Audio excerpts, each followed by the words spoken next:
ನನ್ನ ಹೆಸರು ಮಂಜುನಾಥ್ ಅಂತ ಹೇಳ್ಬಿಟ್ಟು, ನಾನು ವನದೇವಿ ಸಸ್ಯಕಾಶಿ ನರ್ಸರಿ ಅರ್ಕೆರೆಯಲ್ಲಿದೆ, ಅದರ ಓನರ್ ಬಂದು.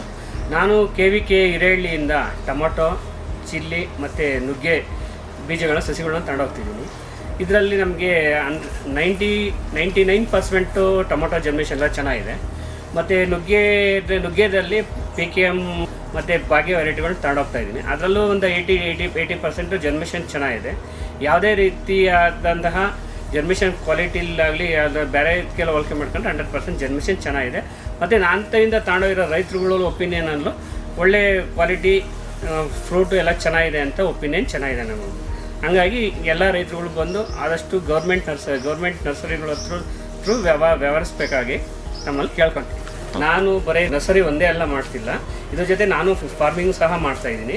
KVK ಅವರ ಸಜೆಷನ್ ಮೇಲೆಗೆ ನಾನು 400 ಗಿಡ ನುಗ್ಗೆ ಗಿಡನೂ ಹಾಕಿದ್ದೆ, ಭಾಗ್ಯ ಅಂತ ವೆರೈಟಿ. ಅದಕ್ಕೆ ಅವ್ರಿಗೆ ಸ್ಟಾರ್ಟಿಂಗಿಂದನೂ ಲಾಸ್ಟ್ವರೆಗೂ ಯಾವ ಸ್ಟೇಜಲ್ಲಿ ಏನೇನು ಸ್ಪ್ರೇ ಮಾಡಬೇಕು, ಏನೇನು ಗೊಬ್ಬರ ಕೊಡಬೇಕು, ಏನೇನು ಇದು ಮಾಡಬೇಕು ಅಂತ ಇಲ್ಲಿನ ಸೈಂಟಿಸ್ಟ್ಗಳು ಇಟ್ಟು ನಾವು ಸಸಿ ನಾಟಿ ಮಾಡಿದಾಗಿಂದನೂ ಸ್ಟೆಪ್ ಬೈ ಸ್ಟೆಪ್ಪು ಮಾಡಿ ಒಳ್ಳೆ ಬೆಳೆನೂ ಸಹ ಬಂದಿತ್ತು. ಅದೇ ರೀತಿ ಇನ್ನೂ ಬೇರೆ ಬೇರೆ ವೆರೈಟಿಗಳು ಇಲ್ಲಿ ನಾನು ಡೆಮೋನು ನೋಡಿದ್ದೀನಿ. ಇವನ್ ಕರ್ಬೇವಿನ ಗಿಡ ಆಗ್ಬೋದು, ಮತ್ತು ಪಪಾಯು ಸಹ ಪಪಾಯಿ ಸಹ ಸಿಗುತ್ತೆ. ಮತ್ತು ನುಗ್ಗೆನೂ ಇಲ್ಲೂ ಮಾಡ್ತಾರೆ, ನಾನು ಸ್ವಂತನೂ ಮಾಡ್ತೀನಿ. ಸ್ವಂತ ಮಾಡಿ ನಾನು ರೈತರುಗಳು ಕೊಡ್ತೀನಿ. ಇಲ್ಲಿಗೆ ರೈತರುಗಳು ಬೇಕಾದ್ರೆ ಬಂದು ಡೈರೆಕ್ಟಾಗಿ ಸಸಿನೂ ಸಹ ಇಲ್ಲಿಂದ ತಗೊಂಡೋಗ್ಬೋದು. ಮತ್ತು ಅಲ್ಲೇನೋ ಫೀಲ್ಡಲ್ಲಿ ಏನೋ ಪ್ರಾಬ್ಲಮ್ ಆದಂದರೆ ಇಲ್ಲಿನ ಸಜೆಷನ್ ತಗೊಂಡು ಔಷಧಿಗಳನ್ನ ಇಂತಿಂಥ ಟೈಮ್ಗೆ ಇಂತಿಂಥ ಅಂತ ಹೊಡೆಯಬೇಕು ಅಂತ ಇಲ್ಲಿನ ತಜ್ಞರ ಮೇರೆಗೆ ನಾವು ಚೆನ್ನಾಗಿ ಇದನ್ನು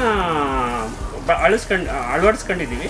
ಹಾಗಾಗಿ ನಮ್ಮ ರೈತರುಗಳಿಗೆ ಆಲ್ಮೋಸ್ಟು ಹಳೆ ಮೆಥಡ್ ಬಿಟ್ಬಿಟ್ಟು ಇಲ್ಲಿನ ಹೊಸ ಮೆಥಡ್ ಬಗ್ಗೆ, ಹೊಸ ಕಲ್ಚರ್ ಬಗ್ಗೆ ನಮಗೆ ಇಲ್ಲಿ ಮಾರ್ಗದರ್ಶನ ಚೆನ್ನಾಗಿ ಸಿಗುತ್ತೆ.